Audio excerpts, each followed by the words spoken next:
Y vaya conmigo a Mateo 4, que me reservé el domingo pasado y quiero compartirlo con ustedes en cuanto a la tentación de Jesús. Porque cualquiera de los que estamos acá podría afirmar: Jesús venció sobre su tentación porque era el Hijo de Dios, o Jesús venció porque era Dios mismo. Y tal vez eso nos pone en desventaja frente a Jesús. Cualquiera con su poder, cualquiera con esa naturaleza divina podría vencer. Pero le voy a explicar en esta mañana, a través de la Escritura, realmente dónde estuvo la victoria de Jesús frente a su tentación. Mateo 4, verso 1 dice: entonces Jesús fue llevado por el Espíritu al desierto para ser tentado por el diablo. ¿Está ahí conmigo o no? Dígame amén los que se están durmiendo. No, ninguno. Muy bien. Después de haber ayunado 40 días y 40 noches, entonces tuvo hambre. Y acercándose el tentador le dijo: si eres hijo de Dios, ordena que estas piedras se conviertan en pan. Vimos hace 8 días que la primera tentación que enfrenta Jesús es con respecto a su necesidad. El diablo quería que Jesús usara su poder para cambiar una situación que tenía que ver con su necesidad. Y Jesús le responde: el Padre no me ha enviado para usar el poder que Él me dio y cambiar mi circunstancia y así sentirme bien. Yo no vivo para mí mismo. Mi vida depende de hacer lo que el Padre me mandó a hacer. Le voy a dar el primer aspecto que le ayudó a Jesús a vencer su tentación. Primero, diga conmigo, la voluntad de su Dios era lo primero en su corazón. Tú siempre vencerás frente a cualquier circunstancia, por más compleja que sea, si en tu corazón lo primero es hacer la voluntad de Dios. Frente a tus crisis, frente a los negocios y oportunidades que se te vayan a dar en la vida, frente a decisiones que incluso, amados, te va a llevar a replantear cuál es el proyecto que tú has puesto hacia tu futuro. Si Dios y su voluntad es lo primero, date por victorioso. Amén. Segundo, siga leyendo conmigo, verso 4. Verso 5. Entonces el diablo lo llevó a la ciudad santa y lo puso sobre el pináculo del templo y le dijo: si eres hijo de Dios, lánzate abajo, pues escrito está: a sus ángeles te encomendará y en las manos te llevarán, no sea que tu pie tropiece en piedra. Jesús le contestó, ¿qué le dijo? También está escrito: no tentarás ¿a quién? ¿Qué dice allí? ¿A quién? Wow, qué tremendo esto. El segundo aspecto que le permitió a Jesús obtener la victoria frente a su tentación fue su confianza y su fe en el amor y la fidelidad de Dios. Tú y yo no necesitamos comprobar si Dios está con nosotros y estaría dispuesto a cuidarnos. Hay circunstancias en las que, atravesándolas, todo el tiempo estamos pensando: ¿será que Dios está conmigo? Miren, una de las verdades más importantes de toda la Escritura, que se repite tiempo tras tiempo, capítulo tras capítulo, es: yo estoy contigo, tú no estás solo. ¿Por qué es una verdad tan necesaria? Porque es una de las cosas que más dudamos de Dios. Y sobre todo dudamos de eso cuando las cosas se ponen peludas, ¿o no? Cuando la situación está allí más compleja, por causa de que usted ve que como que Dios no hace nada, uno empieza a dudar: ¿será que Dios sí está aquí? ¿Será que Dios sí me va a ayudar? Y esto lo aprendimos cuando Marta y María vieron que Jesús no responde al llamado que ellas les hicieron. Ven, Lázaro está agonizando, no lo dejes morir. Jesús decide seguir en el propósito de su Padre. Todavía en su agenda no era el momento de visitar la casa de Lázaro y de María. Para cualquier cristiano que analice algo así diría: wow, Dios me olvidó, ¿o no? ¿Cómo nos sentimos cuando pedimos ayuda y no recibimos correspondencia? Imagínese donde usted me llamara: pastor, que venga, ayúdeme, ore por mí. Yo le diga: mi hermano, perdóneme, pero yo estoy en algo que el Señor me mandó a hacer. ¿Usted qué diría de mí como pastor? ¿Verdad o no? Yo digo lo que usted no quiso decir. ¿Qué pastor es este? ¿Qué Dios es este? Porque es natural y en nuestra humanidad está el esperar mucho, no solo de las personas, sino de Dios. Nos cuesta entender cuando Dios no corresponde de manera inmediata, como queremos y en el momento que queremos. Se necesita fe, de verdad se lo digo, para seguir confiando en Dios, aunque Dios no dé una respuesta y no haga nada por nosotros. Y esa fue la fe que manifestó Jesús. Todo el tiempo estaremos tentados a dudar del Señor. Él está conmigo, y a veces de manera irresponsable nos metemos en circunstancias que tentan a Dios. A ver si usted es real. Yo no sé cuántas veces hemos hecho esas oraciones violentas donde ponemos a prueba a Dios. Incluso le ponemos término de tiempo: le doy 1 año, le doy 6 meses. Y hay tanta arrogancia, amados, pero en el fondo eso lo único que está maquillando es la incredulidad y el temor del corazón. Jesús enfrentó su segunda tentación en una plena confianza. Pero mire la última, lea conmigo, verso 8. Otra vez el diablo lo llevó a un monte muy alto y le mostró todos los reinos del mundo y la gloria de ellos. ¿Con qué lo tentó el enemigo? Con el egocentrismo, con la vanagloria. Le dice: todo este panorama que tú ves se va a rendir ante ti, te va a servir a ti si tú me entregas tus rodillas. Qué increíble esto, porque esto nos deja ver que el enemigo siempre ha querido que tú te rindas a él. Y Satanás incluso en su oferta quiso obviarle, evitarle el proceso necesario que Jesús tenía que vivir. Por eso hablamos hace 8 días: no huyas de tu proceso. Tu proceso es necesario. La manera en la que Dios determinó restaurarte, levantarte, cumplir su propósito en ti, aunque a ti no te gusta, es necesaria. Y Dios la va a usar para glorificarse. Y nuestra tentación siempre será evitar el sufrimiento. ¿A cuántos les gusta sufrir? Y a veces pareciera que somos masoquistas, ¿verdad? Pero es que es parte natural de nuestro caminar con el Señor. Amados, lo que no cuesta no implica un sufrimiento. Y Jesús le dice algo que a mí me sorprende. Mire lo que le dice: vete, Satanás, porque escrito está, verso 10, al Señor tu Dios adorarás y a Él solo servirás. ¿Qué le quiso decir Jesús? Esta respuesta revela el lugar que Dios ocupaba, que el Padre ocupaba en el corazón de Jesús. ¿Quién era el Señor de Jesús? ¿Quién era el motivo de la adoración de Jesús? Su Padre. Y Él dijo: yo no voy a negociar el lugar que tiene Dios en mi vida por darte la adoración a ti que solo merece Dios.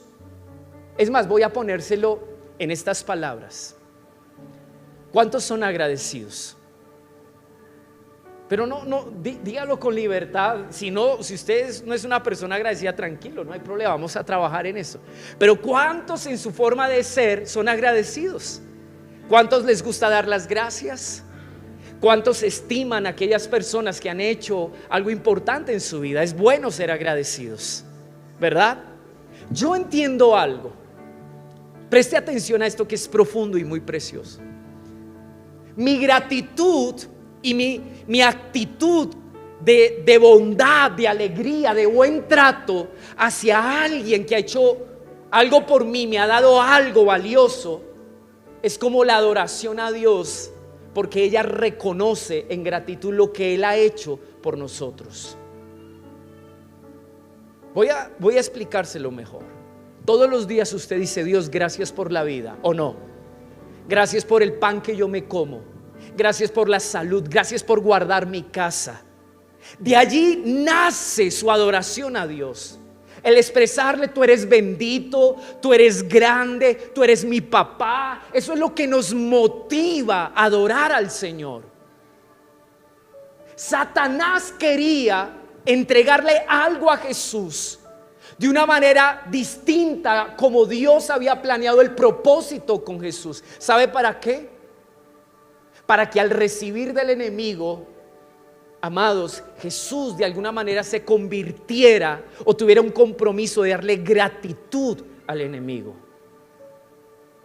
Voy a decirle algo: cada vez que nosotros le atribuimos a nuestras fuerzas, a nuestros recursos, a nuestras empresas, a nuestros trabajos, la gloria y la honra que solamente Dios merece, estamos cayendo en la misma tentación con la que el enemigo, con la que Satanás quiso tentar a Jesús. Por eso la Escritura nos enseña que nosotros no le daremos a nadie más la honra que merece nuestro Dios. Amén. ¿Está aquí conmigo? Amén. Ahora, ¿por qué estamos hablando de este tema? ¿Por qué Dios está tan interesado en que aprendamos a enfrentar la tentación? ¿Qué busca Dios con ello? ¿Por qué quiere que oremos y le digamos: Señor, guarda mi corazón? Porque Él quiere que, como una estrategia de batalla, nos mantengamos todo el tiempo en oración, discerniendo las cosas que nos rodean. Porque Él quiere que en nuestro corazón haya una plena convicción de lo que es su voluntad para nuestras vidas. Porque Él desea que confiemos plenamente en Él. Porque Él quiere tener un lugar, el único y el mejor lugar en el corazón. ¿Qué busca Dios con esto? Vaya conmigo a Santiago, capítulo 1, y dígame amén cuando lo encuentre. Santiago capítulo 1, versículo 12. Y usted le va a dedicar al que tiene de su lado este texto. Santiago capítulo 1, versículo 12. Léalo conmigo. Bienaventurado el varón que soporta ¿qué? La tentación. En otras palabras, dichoso, feliz, bendecido aquel que soporta la tentación. ¿Qué espera Dios de ti frente a la tentación? Que tú la soportes. La palabra soportar es la palabra resistir. La palabra soportar tiene que ver con mantenerme en mi posición y no perderla. Dice: bienaventurado el varón que soporta la tentación, porque cuando haya resistido la prueba, ¿qué dice allí? Recibirá la corona de vida que Dios ha prometido. ¿A quiénes? Wow. La mejor manera de enfrentar una tentación, la mejor manera de entrar a una tentación es teniendo claridad en mi amor hacia Dios. Porque es lo único que me va a preservar. Nadie está exento. Pero el día en que seamos tentados, lo que va a apelar a nuestro corazón, a no ceder, a volvernos a Dios, a huir incluso, ¿saben qué es? Nuestro amor a nuestro Dios. ¿Por qué nosotros no cedemos y no caemos? No porque seamos fuertes, no porque seamos infalibles. Primero, la Escritura en los Salmos dice que Dios guarda tu pie para que no resbale.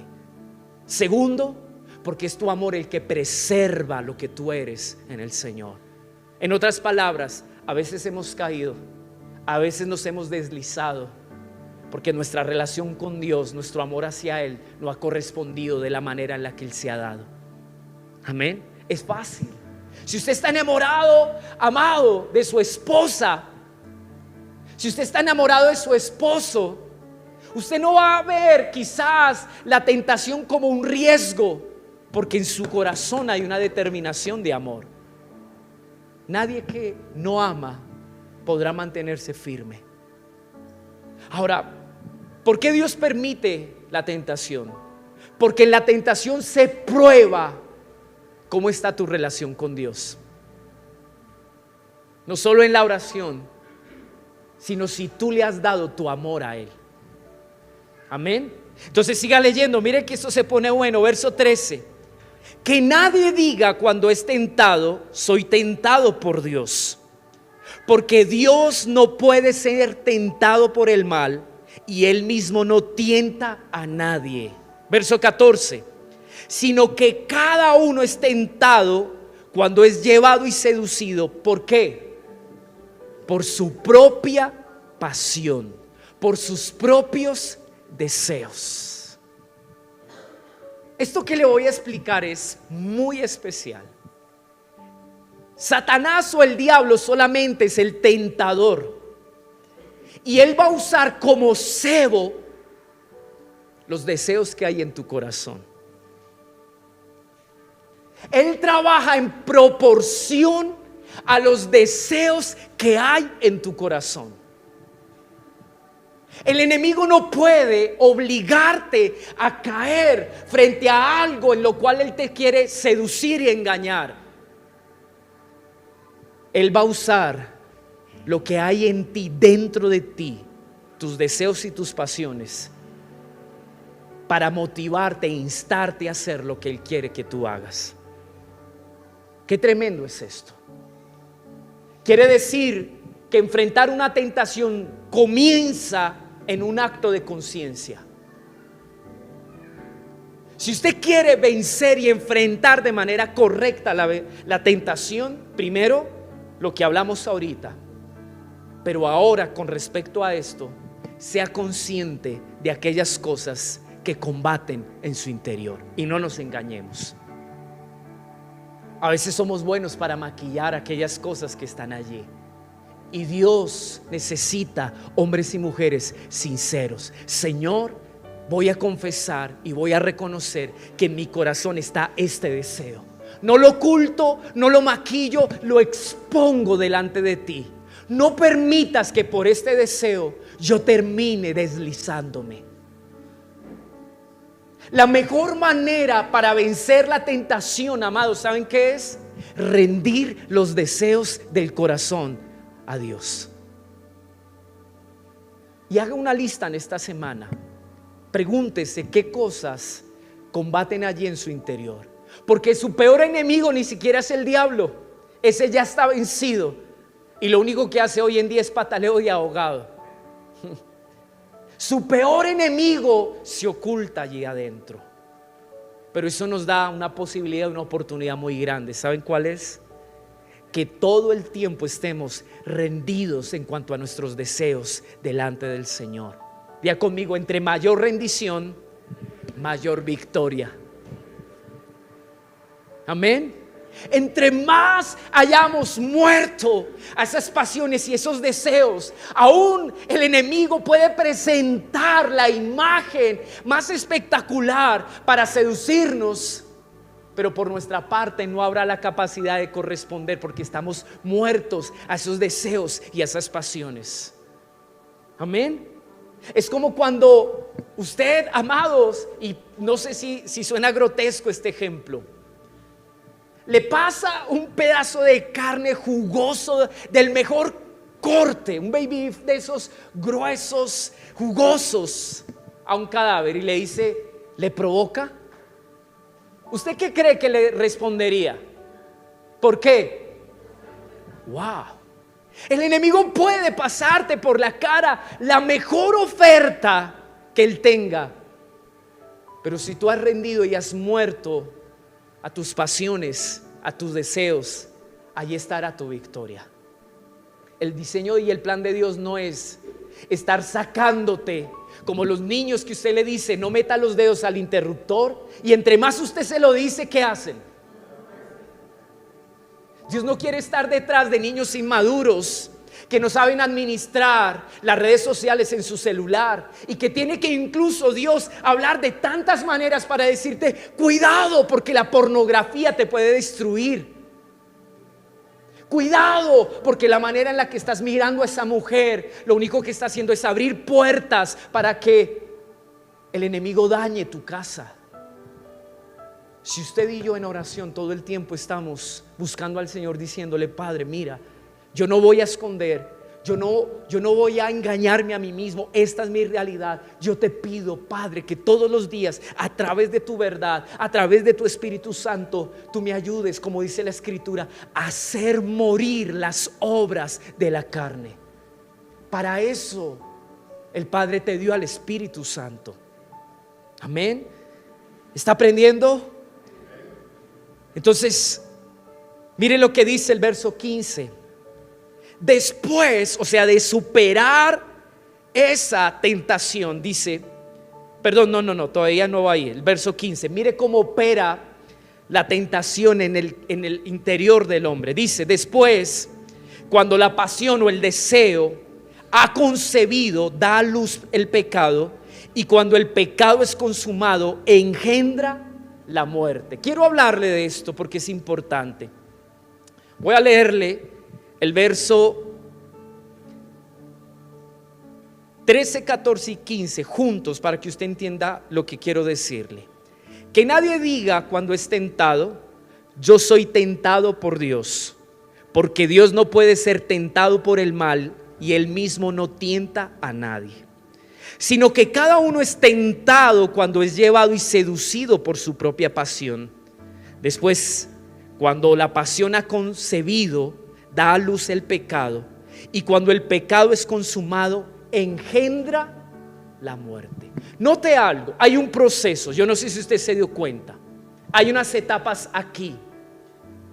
Una cosa es cuando la tentación viene y usa como cebo tus deseos.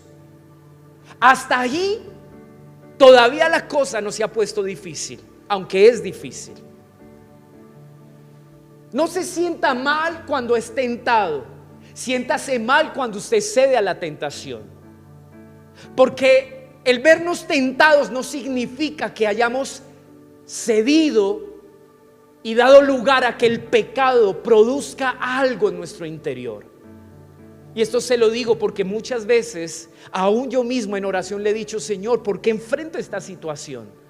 No debería pasar, yo siendo un hijo de Dios. Y Dios me ha hecho entender: todos los seres humanos van a tener que enfrentar la lucha de la tentación. Pero lo importante es entender lo siguiente: si tú permites que a través de tus deseos el enemigo siembre la semilla del pecado en ti, tarde o temprano eso va a dar un fruto. ¿Y saben cuál es el fruto? ¿Saben cómo nos vamos a dar cuenta que le hemos cedido espacio y le hemos dado lugar y hemos caído a la tentación? Cuando hay muerte espiritual, cuando tu comunión con Dios se empieza a secar, cuando ya no te dan ganas de orar, cuando te entra la apatía, cuando ya empiezas en una actitud indiferente en la cual tú dices: bueno, yo puedo acomodarme a esto, yo podría vivir tal vez de esta manera, y yo sé que Dios como que lo consiente y lo pasa. Esa es la evidencia, la muerte espiritual, de que el enemigo te tiene esclavo a través de tus deseos. El enemigo usa tus deseos para darte esclavitud, para cautivarte, pero no es lo que Dios quiere. Entonces viene ese verso 12 de Santiago 1, que quiero que usted lo resalte. Si es su Biblia, usted pueda concentrarse en algo. Bienaventurado el hombre que persevera, dice esta Biblia, bajo la prueba. La palabra aquí es tentación, porque una vez que ha sido aprobado, ¿qué dice? Recibirá la corona de vida. ¿Qué es lo que Dios espera de sus hijos? Aprobarlos. No hay nada más lindo que Dios vea a alguien y diga: yo te apruebo porque tú venciste, yo te apruebo porque tú saliste avante y adelante. Quiero decirle algo. La tentación es algo que irremediablemente todos vamos a enfrentar. ¿Cuántos papás hay acá? Su gran mayoría. Usted podrá advertirle a sus hijos hasta el momento en el que ellos salgan de casa y aún su cobertura y su dirección ya no pueda allí asistirlos. Y eso es una realidad. Y sabemos por entrada que hay cosas que ellos tendrán que enfrentar como nosotros las enfrentamos. Y más si usted y yo hacia ciertas cosas de pecado abrimos la puerta. Por eso es que usted ve, amados, que se repiten conductas de pecado sobre las generaciones. Porque un día sembramos para ello y tarde o temprano por el ejemplo y por la manera en la que nuestros hijos nos han visto vivir, ellos van a exponerse frente a la realidad de decidir si siguen el mismo camino o toman una decisión contraria. Ahí está la tentación. Y aunque eso es algo inevitable, usted y yo sí tenemos que entrenar a nuestras generaciones para que sepan que un día cuando la enfrenten, lo más importante es buscar la aprobación de Dios, ni de la gente ni de ellos mismos. Amén. ¿Saben qué es lo más importante frente a la tentación? Diga conmigo, que hay alguien que me está mirando y ese es mi Dios. Y Él está diciendo: hijo, yo te animo, yo te aliento, vence. Yo he sembrado mi palabra en tu corazón. Tú has visto mi fidelidad, mi gracia. No dudes. Hay algo más que lo que tal vez el enemigo quiere usar para seducirte y hacerte deslizar. Es mi propósito. Es nuestra comunión. No olvides eso. Entonces allí viene, amados, uno de los versos que me gusta tanto. Está en 1 Corintios capítulo 10, verso 12 y 13. Es muy conocido. 1 Corintios capítulo 10, versículo 12 y 13. Por tanto, el que cree estar firme, tenga cuidado, no sea que caiga. Verso 13. No les ha sobrevenido ninguna tentación que no sea común a los hombres. Pero ¿qué dice allí? Fiel es Dios. ¿Cómo es Dios? ¿Qué dice allí? ¡Wow! En la tentación, uno de los aspectos que más Dios manifiesta hacia sus hijos, ¿saben qué es? Su fidelidad. Dios no te dejará solo. Dios está dispuesto a ayudarte. Dios está dispuesto a darte lo necesario para que tú puedas salir victorioso. Entonces dice: no les ha sobrevenido ninguna tentación que no sea común a los hombres. Fiel es Dios, que no permitirá que ustedes sean tentados más allá de ¿qué? ¿De lo que qué? Mira al que está a su lado y dígale: Dios conoce hasta dónde tú puedes llegar, hasta dónde puedes resistir. Voy a explicarle esto. Dios sabe que es necesario que tú y yo crezcamos en el dominio propio. Y Dios quiere estimularte en aprender a decir no. Mal haría el Señor en que al vernos en un momento o en una situación de tentación, saliera rápidamente como esos papás sobreprotectores que no quieren que a sus hijos les pase nada y dicen: no, yo le evito que enfrente esa situación. Si lo hace así, nuestro carácter y nuestro dominio propio no podría crecer.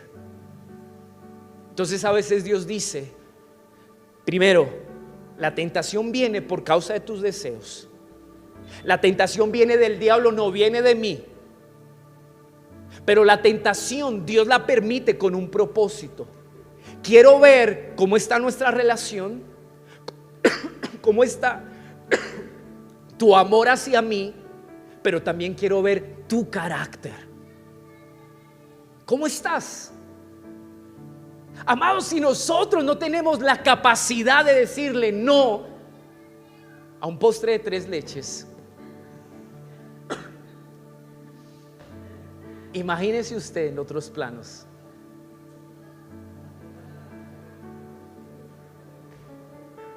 Es triste, pero como seres humanos tomamos acciones en cuanto al dominio propio cuando esas situaciones ya nos están generando una afectación y un daño, ¿o no? Y uno dice, uy, ya no puedo comer más grasa, ya no puedo comer más harinas. No sabemos hasta dónde llegar, porque es parte natural de la conciencia nublada del ser humano. ¿Por qué cree que existen las consecuencias? Para mí las consecuencias son un acto de misericordia. Porque si Dios no permite que haya consecuencias, el hombre jamás encontraría un alto, un hasta dónde llega.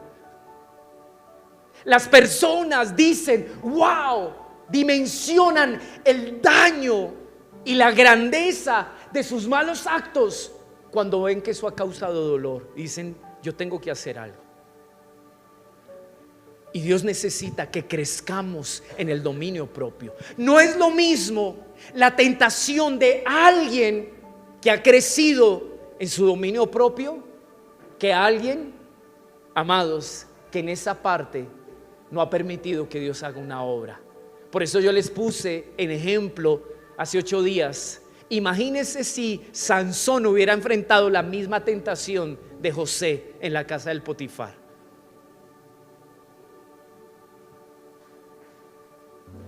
Yo creo que le hubiera cedido hasta diciendo, esto es una bendición de Dios. Pero ese hombre había sido trabajado en ese aspecto de su vida. Deje trabajar el dominio propio en su corazón. Amén. Voy terminando. Dice 1 Corintios, mire la última parte del verso 13. Esto me parece precioso. No les ha sobrevenido ninguna tentación que no sea común a los hombres. Fiel es Dios, que no permitirá que ustedes sean tentados más allá de lo que pueden soportar, sino que con la tentación, ¿qué hará Dios? ¿Qué hará? Proveerá la vía de escape. Cualquiera que sale huyendo, podríamos decir que es un cobarde, ¿o no? ¿Cierto que sí? Pero Dios no está interesado en que tú enfrentes, más bien que resistas, que llegues a un punto donde conscientemente tomes una decisión. Huye, es mejor huir. Huir no es cobardía, huir es sabiduría y sensatez. Eso fue lo que hizo José. Él huyó, él salió corriendo. ¿Por qué? Ahora el punto es este, y voy a ilustrárselo a través de lo que le sucedió a José. ¿Por qué creen ustedes que José huyó? Piensen en eso, medite un poquito en ello. ¿Por qué creen que huyó? ¿Por qué? Porque José, él pudo comprobarse hasta cierto punto que él podía decir no y podía mantener alejada a la mujer del Potifar. Pero cuando él fue consciente de hasta aquí yo puedo llegar, él toma la decisión de huir. El huir, amados, ¿saben qué revela? La honestidad de un hombre que dice, hasta aquí llega mi capacidad. De aquí para adelante yo sé que lo único que voy a hacer es exponerme. Por eso necesitamos aprender a huir. ¿Cuántas veces de la Escritura dice que necesitamos huir de ciertas realidades y ciertas cosas? ¿Se acuerdan lo que Pablo le dice a Timoteo? Huye de las riquezas que atrapan el corazón del hombre. ¿Está aquí conmigo? Y vamos a terminar en 2 de Pedro 2:9. Segunda de Pedro capítulo 2 versículo 9. El Señor pues, mire esto tan precioso, sabe rescatar de la tentación a los piadosos. Vuelvo y se lo repito.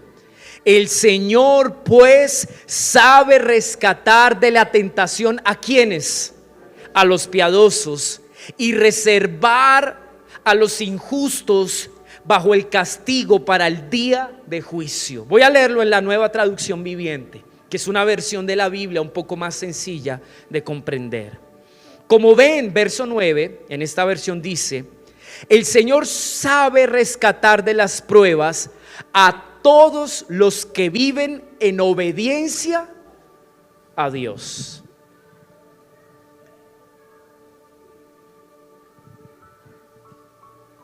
Voy a terminar así.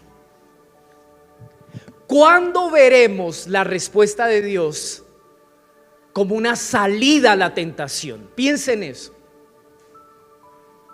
¿Cuándo veremos la respuesta que Dios nos da en un momento de tentación como una salida? ¿Cuándo la apreciaremos así? ¿Cuándo la aprovecharemos así? Cuando nuestro corazón esté determinado a querer hacer la voluntad de Dios y obedecerle.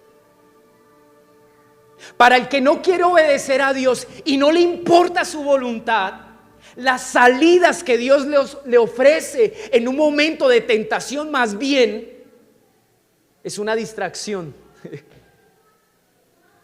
¿Por qué? Porque más bien en ese momento, si no queremos hacer la voluntad de Dios, le vamos a decir al Señor: sabes que Dios, no me distraigas, estoy en lo que estoy haciendo feliz, no vengas a ofrecerme una salida porque yo quiero estar aquí.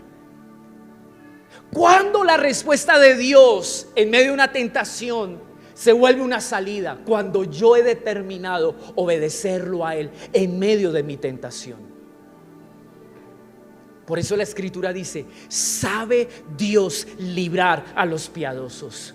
Porque el injusto, el que no ama la justicia, la verdad, el amor de Dios, quien no le importa su relación con Él, amados, la respuesta y la salida que Dios le brinda en medio de sus tentaciones será más bien algo cargoso y gravoso. ¿Me está entendiendo en esta mañana o me estoy haciendo entender? Amén. Y póngase en pie y terminemos con Hebreos capítulo 4, verso 15 al 16, con su Biblia en su mano. Hebreos capítulo 4, verso 15 al 16. Porque no tenemos un sumo sacerdote que no pueda compadecerse de nuestras flaquezas, sino uno que ha sido tentado en todo como nosotros. Jesucristo, a Él se está refiriendo aquí. Cuando la Escritura habla de sumo sacerdote, está hablando de aquel modelo del Antiguo Testamento en el que Dios le dice a su pueblo: relacionémonos. ¿Ustedes se acuerdan qué sucedía allí? Dios había establecido que se construyera un lugar donde todo su pueblo vendría a ese lugar a adorarle, a orar a Él, a relacionarse con Él. Y allá había un sacerdote, así se le llamaba, el sumo sacerdote, quien era quien recibía las ofrendas del pueblo para expiación del pecado.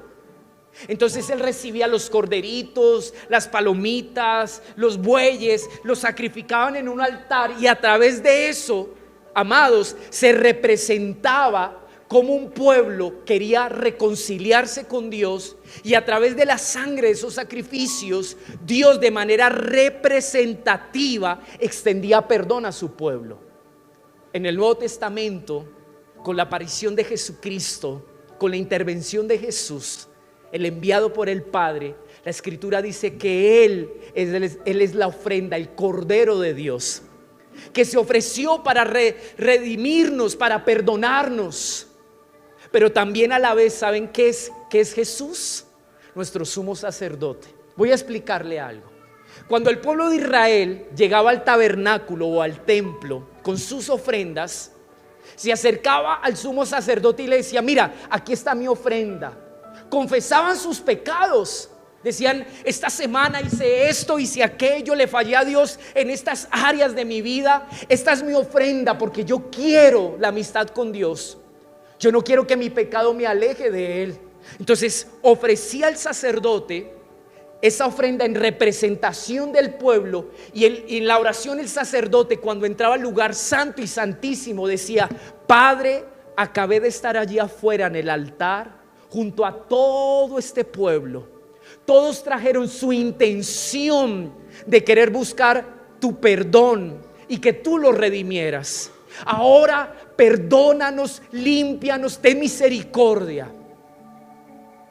En el Nuevo Testamento, por medio de la persona de Jesús, las cosas cambian. Cada vez que usted se arrodilla o cierra sus ojos, pasa algo extraordinario en el ambiente espiritual. Jesús dice: yo soy la ofrenda que tú hoy le vas a dar al Padre. No son ni tus palabras ni tu elocuencia, no son tus buenas acciones, no son tus fuerzas. Soy yo la ofrenda que me ofrecí una vez y para siempre, para que el Padre estuviera agradado por ti. Imagínese eso tan especial. Segundo, también le dice: yo soy tu sumo sacerdote. Te estaba esperando. ¿Tú quieres acercarte al Padre? ¿Tú quieres tener una comunión con el Padre? Ven, toma mi mano y déjame guiarte. Pero ¿cómo nos guía Él? ¿Cómo Él nos acerca en oración al corazón del Padre? ¿Saben cómo lo hace? De una manera muy linda. Él dice: antes de que tú te expreses al Padre, hablemos los dos de cómo tú estás en tus flaquezas y tus debilidades. Y Él dice: ¿sabes qué? Yo te entiendo. Yo conozco tu realidad. Yo sé por lo que estás pasando, porque yo también lo viví. De entrada, ¿sabe qué me está diciendo eso? Que hay un Dios que a mí me entiende, que se puso en mis zapatos y que no está desde su trono exigiéndome cosas que Él sabe que yo no puedo dar. Él sabe cuál es el límite de mis flaquezas y mis debilidades.